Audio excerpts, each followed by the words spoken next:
ఛత్తీస్గఢ్ విద్యుత్ కొనుగోళ్లు, యాదాద్రి భద్రాద్రి థర్మల్ ప్లాంట్ల నిర్మాణాలకు సంబంధించిన అంశాలపై విచారణ చేపడుతున్న జస్టిస్ నరసింహారెడ్డి నేతృత్వంలోని పవర్ కమిషన్ బీఆర్ఎస్ అధినేత మాజీ సీఎం కేసీఆర్ కు మరోసారి నోటీసులు జారీ చేసింది.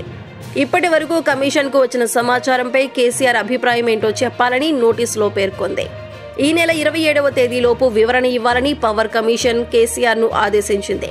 కేసీఆర్ తో పాటు మాజీ మంత్రి జగదీష్ రెడ్డి మరికొంతమందికి సైతం పవర్ కమిషన్ నోటీసులు ఇచ్చింది. ఈ నోటీసులు ఈ నెల 19వ తేదీని ఇవ్వగా తాజాగా వెలుగులోకి వచ్చింది.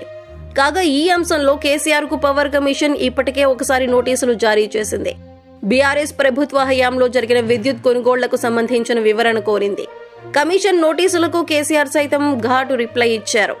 కమిషన్ విచారణ నిష్పక్షపాతంగా జరగటం లేదని, విచారణ నుండి కమిషన్ చైర్మన్ నరసింహారెడ్డి తప్పుకోవాలని కేసీఆర్ సంచలన డిమాండ్ చేశారు. తాజాగా నరసింహారెడ్డి కమిషన్ విచారణపై స్టే విధించాలని కేసీఆర్ హైకోర్టును ఆశ్రయించారు. కాంగ్రెస్ ప్రభుత్వం నియమించిన నరసింహారెడ్డి కమిషన్ న్యాయ సూత్రాలకు విరుద్ధంగా ఏర్పాటు చేశారని, కమిషన్ విచారణపై స్టే విధించాలని కేసీఆర్ పిటిషన్ దాఖలు చేశారు.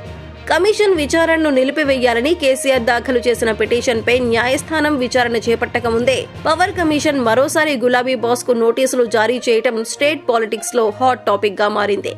కమిషన్ నోటీసులపై ఫస్ట్ టైం ఘాటుగా రియాక్ట్ అయిన గులాబీ ఈసారి ఏ విధంగా రెస్పాండ్ అవుతారోనని ఆసక్తి నెలకొంది.